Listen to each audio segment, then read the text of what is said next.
the socket wrench. Slide the clutch drum off the rotor post. Tap out lightly the clutch rotor plate with the hammer and soft drift. Take the clutch rotor off. Unscrew all of the screws holding the cover to the starter area. Pull the cover off slowly and turn it over to work on the pull cord. Unscrew the pulley from the starter cover and take it off.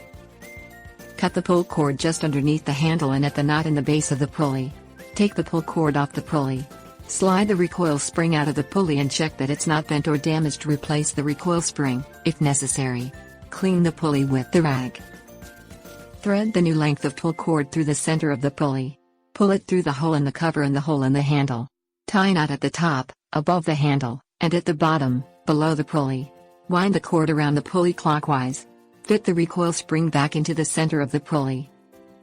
Apply a small coating of engine grease to the starter post on the starter cover.